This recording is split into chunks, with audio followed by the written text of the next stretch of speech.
Hare Krishna, Dandat Pranam to all the Vaishnavas listening to me. Today we will start from the 10th question of the chapter Srimad Bhagavatam. Before that, let us offer our prayers at the lotus feet of Srila Gurudev and all our previous acharyas. Om Agyantimirandhasya Jnananjana Shalakaya Chakshuranmilitam Yena Tasmai Shri Gurave Namaha. हे कृष्णा करुणा सिंधु दीनबंधु जगत्पते गोपेशा गोपिका कांता राधाकांत नमोस्तुते तद्कांचन गौरांगी राधे वृंदावनेश्वरी वृषभानुसुते देवी प्रणमामि हरिप्रिये। जय श्री कृष्ण चैतन्य प्रभु नित्यानंद श्री अद्वैत गदाधर श्रीवासादि गौर भक्तवृंदा वांछा कल्पतरुभ्यश्च कृपा सिंधुभ्यैव च पतितनाम पावनेभ्यो वैष्णवेभ्यो नमो नमः। हरे Krishna Krishna Krishna Hare Hare Hare Ram Ram Ram Hare Hare. So the 10th question is, in which kingdom does Srimad Bhagavatam have its followers? Who is qualified to study Srimad Bhagavatam and under whose shelter can one realize its truth? Answer is, the Bhagavata is pre-eminently the book in India. Once you enter into it and you are transplanted as it were into the spiritual world, where gross matter has no existence, the true follower of the Bhagavata is a spiritual man who has already cut his temporary connection with phenomenal nature and has made himself the inhabitant of that region where God eternally exists and loves. This mighty work is founded upon inspiration and its superstructure is upon reflection. To the common reader, it has no charms and is full of difficulty. We are therefore obliged to study it deeply with the assistance of such great commentators as Sridhar Swami and the Divine Chaitanya and his contemporary followers. 11th question is, what does Srimad Bhagavatam teach? What did Sri Chaitanya Dev teach about the essence of Srimad Bhagavatam through his own behavior and preaching? Answer is, the whole of this incomparable work teaches us, according to our great Chaitanya, the three great truths which compose the absolute religion of man. Our Nadia preacher calls them Sambandh, Abhidaya and Prayojana, that is, the relationship between the creator and the created, the duty of man to God, the aim of humanity. These three words include the ocean of human knowledge as far as it has been explored to this era of human progress. These are the cardinal points of religion, and the whole Bhagavat is, as we are taught by Chaitanya, an explanation both by percept and example of these three great points. 12th question is, does Srimad Bhagavatam recommend worshipping many gods? Answer is, in all its 12 skandhas or divisions, the Bhagavata teaches us that there is only one God without a second. He was complete in himself in the past, he is complete now and will remain complete in the future. Time and space, which prescribe condition to create objects, are much below his supreme spiritual nature, which is unconditioned and absolute. 13th question is, what is the definition of devotional service? How many kinds of Bhagavatas are there? Answer is, those who worship God as the all in all with all their heart, body and strength approach him as Bhagwan. This principle is Bhakti. That book prescribes the relationship and worship of Bhagwan is called Bhagavata, and the worshipper is called by the same name.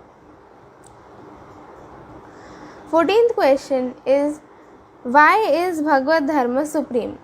Answer is, the superiority of Bhagavat consists of uniting all sorts of theistical worship into one excellent principle in human nature, which is called Bhakti. This word has no equivalent in English language. Piety, devotion, resignation and spiritual love, unalloyed with any sort of petition except repentance, compose the highest principle of Bhakti. The Bhagavata tells us to worship God in that great and invaluable principle which is infinitely superior to human knowledge and the principle of yoga. 15th question is, has Srimad Bhagavatam preached the process of constant spiritual cultivation and the gradual progress of the soul? Answer is, the voluminous Bhagavat is nothing more than a full illustration of the principle of continual development and progress of the soul from gross matter to all perfect universal spirit, which is distinguished as personal, eternal, absolutely free, all powerful, and all intelligent. There is nothing gross or material in that spirit. The whole affair is spiritual. 16th question is, what is the definition of the worshipable object as indicated by Srimad Bhagavatam? What is the ultimate goal of the Vaishnavas? Answer is, Bhagavan is holy, good, just, active, personal, merciful, omnipresent, all intelligent, all powerful, and absolutely free. He is the supremely spiritual deity without a second who creates and preserves all that is in the universe.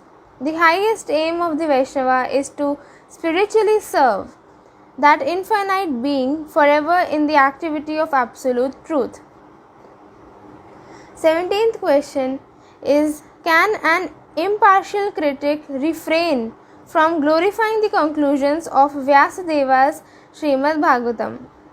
Answer is, the critic should first read deeply the pages of Bhagavat and train his mind in the best eclectic philosophy that the world has ever obtained, and then we are sure he will publicly praise the College of Theology at Badrikasrama, which existed about 4,000 years ago.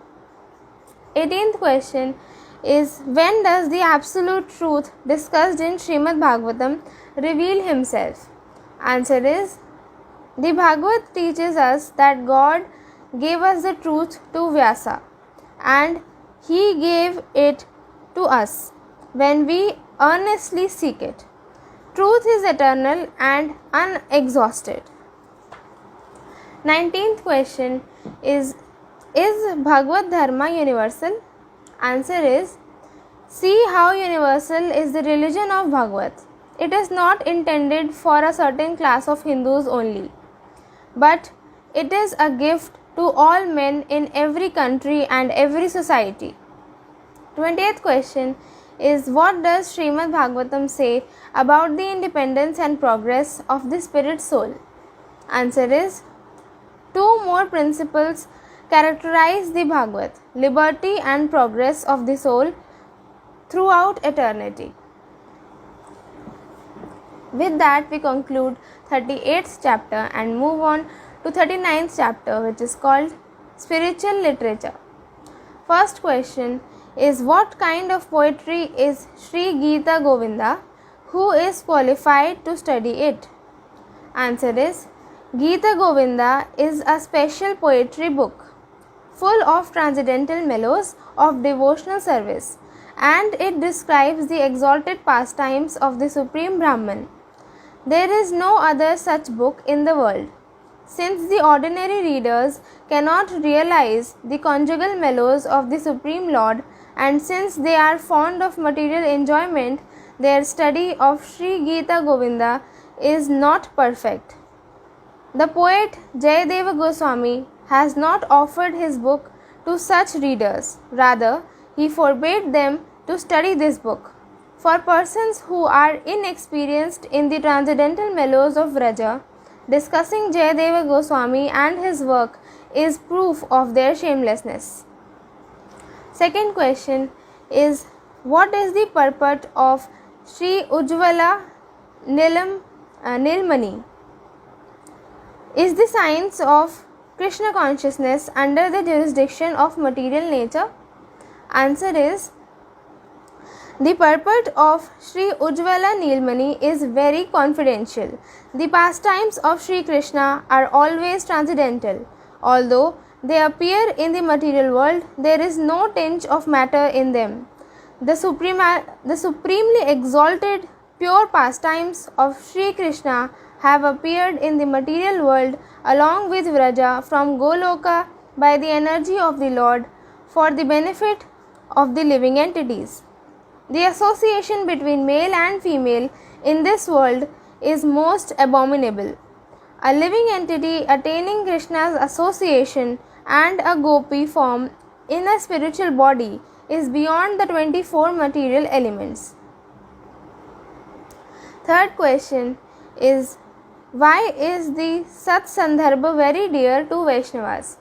Answer is, Sri Rupa and Sanatana are adorned by the members of Vishwa Vaishnava Raj Sabha and are followers of Sri Krishna Chaitanya Deva, who incarnated to purify the people of Kali Yuga and award them the ultimate goal of life.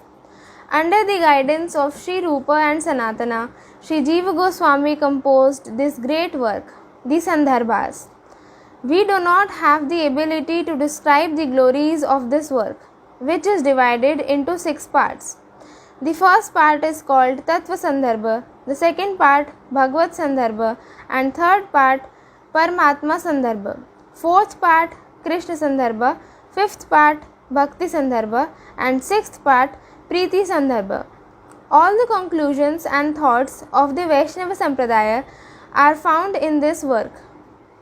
Fourth question is the book Prema Tarangini available nowadays? Answer is, the Sanskrit book Prema Tarangini written by Srimad Bhagavatacharya is extremely rare nowadays. We have a copy of the book, but it is full of printing mistakes, and in many places things do not make sense.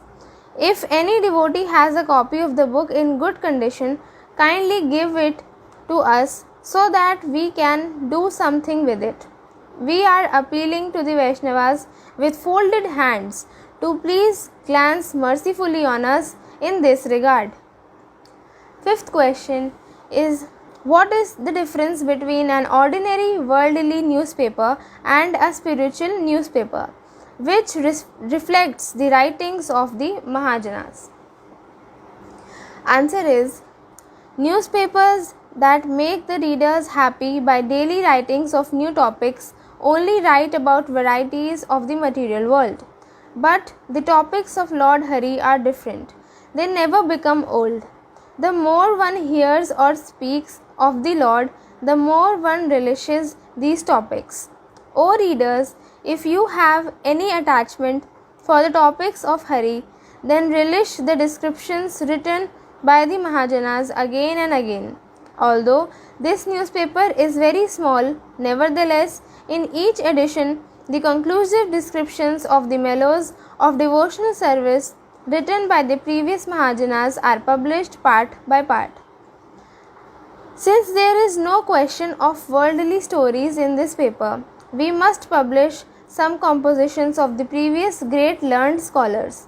The material world is full of nonsense talks. Therefore, do not avoid relishing the pastimes and the science of devotional service available in this small newspaper of Sri Sajjana Tosani. There is no doubt that the compositions of the previous great saintly persons will be more covered than our own writings. Another point of consideration is that those who are fond of reading should certainly read the devotional works of the previous saintly persons. If such readers gradually enter into and relish these writings, they will obtain immense pleasure. Unfortunately, we love to read our own writing or the writing of some new modern authors. But when we deeply absorb ourselves in the composition of the Mahajanas, we no longer like the modern compositions. The point is that we think we can compose better than the Mahajanas. But when this illusion is destroyed, we no longer like the modern compositions. Great personalities and poets do not always come to the material world. They are rare. Therefore, it is very difficult to find great poets after Jayadeva Goswami and Sri Rupa Goswami. Only when some recipients of Sri Krishna's mercy appear in this world, we will again see books like Sri Gita Govinda and Sri Bhagavatamrita. To feel happy by reading the work of modern authors and poets is like imagining one is relishing milk by drinking buttermilk, because there is an absence of milk. We do not find any writings sweeter than the writings of Mahajanas. Oh, what can be a more instructive book about rasa than Bhakti Rasamrit Sindhu? All glories to Sri Rupa Goswami, all glories to Sri Sanatan Goswami. We do not find any sweet and conclusive composition other than their compositions. O readers, please daily relish the essence of Brahma Samhita, Sri Krishna Karnamrita and Sri Bhagavatamrita. Sixth question is Srila Vrindavan Das Thakur the original Bengali poet? Answer is Sri Vrindavan Das Thakur is certainly the original Bengali poet, although there were other devotees like Chandidasa who also composed songs. None of them composed poems. The book Krishna Mangala or Krishna Vijaya, written by Maladhara Vasu, contains songs. Seventh question is, in which books are the teachings of Sriman Mahaprabhu available? Why should Sri Chaitanya Charitamrita be accepted in all respects? Answer is, the Goswamis have composed many books. Although the teachings of Mahaprabhu are found in them, there is nothing mentioned about Mahaprabhu's own writing. Sri Chaitanya Charitamrita is an authentic book. It is fully enriched with the characteristics and instructions of the Lord. These instructions of the Lord are fully confirmed by the statements of the Goswamis. Sri Chaitanya Charitamrita is therefore found to be the most respected book. Just after the disappearance of Mahaprabhu, Sri Krishnadasa Kaviraj Goswami composed this book. Many direct disciples of Sriman Mahaprabhu, such as Sri Rupa Goswami and Sri Raghunatha Das Goswami, helped Sri Kaviraj Goswami in composing Sri Chaitanya Charitamrita. Prior to that, Sri Kavi Karnapura helped Sri Kaviraj Goswami in many ways by writing Sri Chaitanya Chandrodaya Nataka and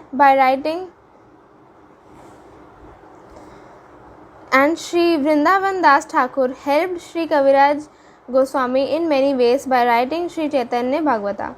By considering all aspects, we are compelled to accept Sri Chaitanya Charitamrita. Eighth question is, can a living entity be benefited by reading the topics of Hari written in the form of novels? Answer is, nowadays people love to read novels. Our duty is to teach the science of devotional service little by little through novels, like administering a dose of homeopathic medicine. By injecting small amounts of spiritual knowledge into the hearts of the materialist, their heart will become faithful to devotional service. Ninth question is, should we offer any respect to the books of the Sahajiyas? Answer is Amrita Rasavali is purely a Sahajiya book. In that book, it is written, the life of one who cannot understand the meaning of Sahaja or spontaneous and who does not become Sahaja or spontaneous is useless. Many such books are found among the Bolas and Sahajiyas. While searching for some books, we came across a few of these books. After reading them, we felt disgusted. We threw them into the Ganges and became purified. With that, we finish 39th chapter and move on to 40th chapter, which is called Sajjana Tosani. First question is, what are the principal precepts of Sri Sajjana Tosani magazine? Asesa Kalesa Vislesha Paresavesa Sadhini Jiyad Aisa Parapatri Sarva Sajjana Tosani. This spiritual magazine, Sajjana Tosani, is meant to destroy unlimited miseries of the living entities, to award transcendental feelings towards the absolute truth, and to please all the devotees of the Lord. Second question is, what is the meaning of Sajjana Tosani? Answer is, the pure state of the living entity's constitutional propensity is love of God. That is the ultimate goal of the living entity. The lives of those who can revive the propensity even while remaining in the conditional state are glorious. Those who have not awakened pure love of God but are aiming to do so in their life are also glorious, because within a short time they will also become glorious. These great personalities are called Sajjana. The purpose of this newspaper is to satisfy such personalities. Therefore, the name of this newspaper is Sajjana Tosani. Third question is, what subject does Sajjana Tosani discuss? Answer is, Sajjana Tosani will not discuss temporary news of the material world. Such news is published daily in various newspapers. The aim of this newspaper is to discuss the eternal constitutional duties of the living entities. Fourth question is Sajjana Tosani the supplier of mundane news? Answer is, I am a poor Vaishnava. I have no interest in big mundane topics such as the battle between Britain and Russia, the demarcation of Afghanistan's border, and the qualification or incompetence of governor generals. I do not need to waste any time in this way. My only duty is to award spiritual benefit to the Indians, particularly the Bengalis. While carrying out that duty, whatever topics I need to discuss, I must do it. I do not have any special connection with the mundane newspapers. Still, to see how much the hearts of the Indians are turning towards devotional service to Krishna, I read almost all the newspapers. When I read some articles regarding the fight between the British and the Bengalis in those newspapers, I feel hurt in my heart. Fifth question is, what has been the good result of circulating the newspaper Sajjana Tosani? Answer is, in the beginning, the Vaishnava Society did not have a newspaper. Now we can see that being encouraged by the success of Sajjana Tosani, a newspaper called Ratnakara, which preaches Vaishnavism, is being published in Dhaka. A newspaper called Sri Hari Bhakti Pradayini is being published in Baleswara, and a newspaper called Vaishnava is being published in Calcutta. Sajjana Tosani aims to preach Vaishnavism among modern societies. The supremely pure Vaishnava religion is gradually entering into the hearts of the members of modern societies. We hope that these members soon achieve devotional service to Hari. Sajjana Tosani has also become quite effective among the pure householder Vaishnavas. Seeing the good results, the publisher of this humble newspaper, who is an unalloyed maid servant of Sriman Mahaprabhu, is feeling great pleasure. Sixth question is, Is Sajjan Tosani the first spiritual newspaper in Bengal? Did its preaching bring any success? Answer is, at one time Sajjan Tosani was the only spiritual newspaper, but now the Sajjan Tosani has brought so much spiritual excitement in the minds of many people that many other spiritual newspapers are being published. This is indeed an auspicious symptom. Seventh question is the editor of Sajjan Tosani interested to publish the biographies of the Mahajanas? Answer is, we have a strong desire to elaborately publish the glories of great personalities, but we cannot fulfill this desire because the poor Sajjan Tosani is extremely thin. If pious people ever make Sajjan Tosani bigger and healthier, then our desire will be fulfilled. Eighth question is, what is the history of Sajjan Tosani? Answer is, Sajjan Tosani first was published at Nadia in April 1882 when some residents of Nadala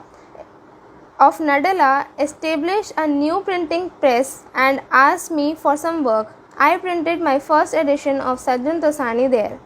Later on, we kept moving place and could not publish the newspaper. Finally, when I stayed at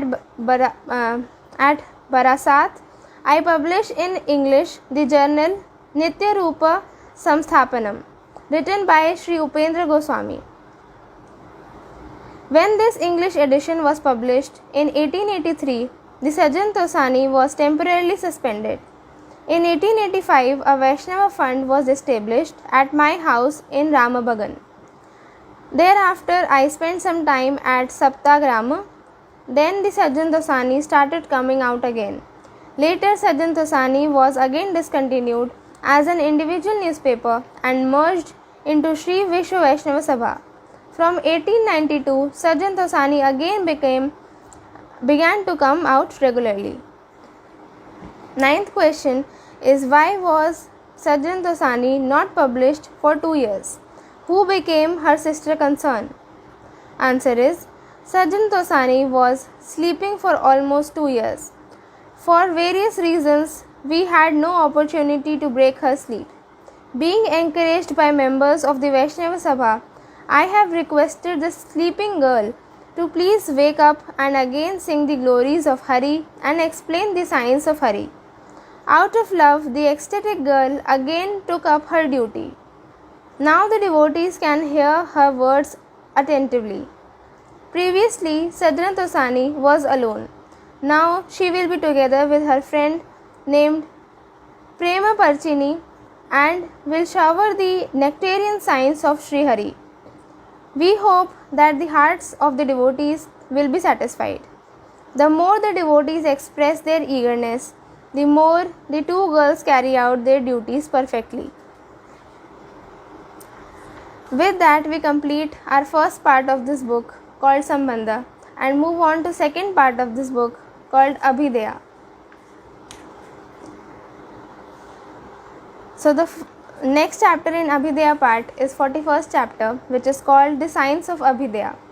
First question is, what is Abhidheya? Answer is, a human being should be inquisitive to know who he is, what the universe is, what God is, and what the relationship is between himself, God, and the material world. Knowledge of these four items, namely oneself, the universe, God, and their internal relationship, is called Sambandha Janana, or the knowledge of one's relationship. When one's relationship with the Supreme Lord is established, the next program is to act in that relationship. This is called Abhidheya, or activity in relationship with the Lord. Second question is, what is the science of Abhidheya? Answer is, to cultivate Krishna consciousness with proper code of conduct is called the science of Abhidheya. Since this science has been prominently addressed in the Vedic literatures, Sriman Mahaprabhu has called it the science of Abhidheya. Third question is it possible for a conditioned soul to attain perfection without following sadhana? Answer is, a conditioned soul should not disregard the process of sadhana. Rather, he should follow carefully. The more one follows the process of sadhana, the more one comes closer to perfection. Fourth question is, how is the relationship between the living entities and the Supreme Lord revived? Answer is, there is a confidential relationship between the living entity and the Supreme Lord. When one's spontaneous attachment for the Lord is awakened, this relationship is revived. Although this relationship is eternal, it has been dormant for the conditioned souls. Just as fire is ignited by rubbing a matchstick or hitting two pieces of stone, similarly, by following the process of sadhana, this relationship becomes manifest. Fifth question is, what is seva? Answer is, cultivation of Krishna consciousness is the only function of a living entity. In the liberated stage, it is called seva or service. Sixth question is, how many kinds of devotional service are there? Answer is, the process of devotional service are divided into two. These are direct or primary devotional service in the form of hearing and chanting, and the indirect or secondary devotional service in the form of performing selfless activities for the pleasure of Krishna. Seventh question is, what is the indirect or secondary process of devotional service? Answer is, the vow of satisfying Lord Hari by following the system of Varnashrama is the indirect or secondary process of devotional service. Eighth question is, what is the symptom of pure devotional service? Answer is, offering the result of one's karma to the Lord is superior than following the principles of Varnashrama. Accepting the renounced order of life after giving up one's occupational duty is superior than offering the fruits of one's karma to the Lord. And execution of devotional service mixed with impersonal knowledge is superior than accepting sannyasa. Though all the above processes can be considered to be devotional service, they are all external, because pure devotional service, which is the ultimate goal of life, is not found in the conclusion of these processes. Devotional service with material designations can never be called pure devotional service. It is totally separate truth. It is eternally independent of karma, sannyasa and janana.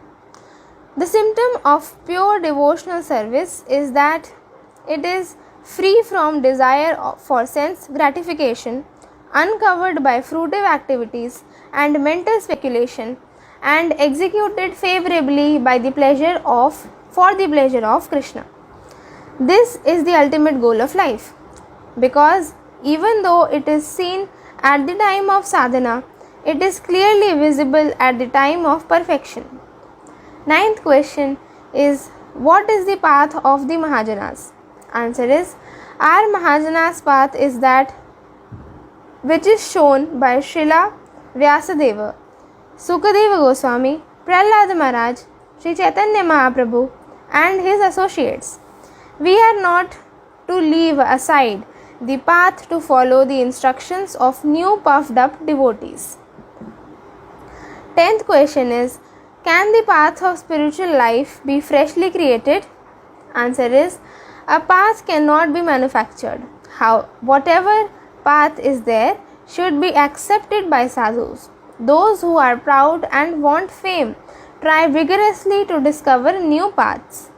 Those who have good fortune from past lives give up pride and respect the established path. Those who are unfortunate walk on a new path and thus cheat the world. 11th question is, what is the previous Mahajana's path of bhajana? Answer is, the path of bhajana displayed by the previous Mahajanas is to constantly chant the holy names of Hari with firm determination and show compassion to all living entities. 12th question is, what is the identity of bhajana performed under the complete shelter of the holy names of Hari? Answer is, there are many disciplines and processes of worship, but the process of chanting the holy name is paramount. All the saintly Vaishnavas since Lord Chaitanya have followed the same singular method of chanting as enunciated by Srila Haridas Thakur. Even the ancient Vaishnava sages residing in Vrajadhama have chanted in this same manner. The elevated Vaishnavas residing in Puri, whom we were fortunate to have seen with our own eyes and who were constantly relishing the divine nectar of holy name, are following the same method of chanting. Both Sanatan Goswami and Gopala Bhatta Goswami have unequivocally established in the Hari Bhakti Vilasa that the singular procedure for the chanting the holy name is to do it free from offense, incessantly and in a secluded spot, away from the tumult of material activities. 13th question is, what is Vaishnava religion? Answer is, congregationally chanting the holy names of the Lord, associating according to one's qualification is called Vaishnava religion. 14th question is, at what point can the cultivation of knowledge be called regulative devotional service? Answer is, the fruit of karma is material enjoyment. The fruit of janana is liberation. It is to understand that devotional service is the ultimate fruit of both of them.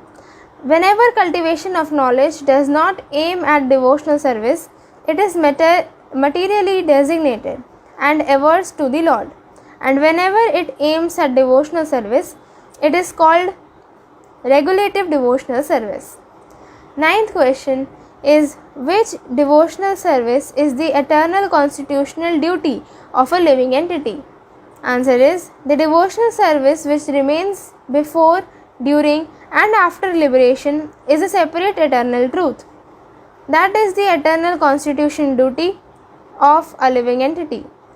Liberation is only an irrelevant fruit before devotional service. 10th question is, which janana is desirable and which janana is abominable? Answer is, the janana or cultivation of knowledge which awakens one's devotional service and which is performed in order to achieve devotional service is most desirable. The janana which rejects the supreme path of devotional service and simply imparts information about gross external world is extremely abominable. 11th question is, what is the matured stage of pure knowledge? Answer is, the devotional service executed by the Vaishnavas is the matured stage of pure knowledge. 12th question is, when can one attain pure devotional service? Answer is, when the distressed living entities give up their desire for material enjoyment, when the inquisitive living entities give up their desire for worldly morality, when the needy living entities give up their desire for attaining heavenly pleasures, and when the impersonalists give up their desire for merging into the existence of Brahman and think that the absolute truth is temporary, then these four types of living entities can become eligible to perform devotional service. As long as they maintain such desires, their devotional service is impure and materially designated. When their desires are destroyed, then their devotional service is called pure unalloyed devotional service. 13th question is renunciation a limb of devotional service? Answer is, just as darkness follows behind light, similarly, where there is devotional service, renunciation automatically follows. But renunciation with adverse quality cannot be counted as a limb of devotional service. As shadow is not a limb of light but a concomitant Similarly, renunciation is only a companion of devotional service. The conclusion is that knowledge and renunciation must accompany devotional service, but they cannot be called limbs of devotional service. With that, we end today's session.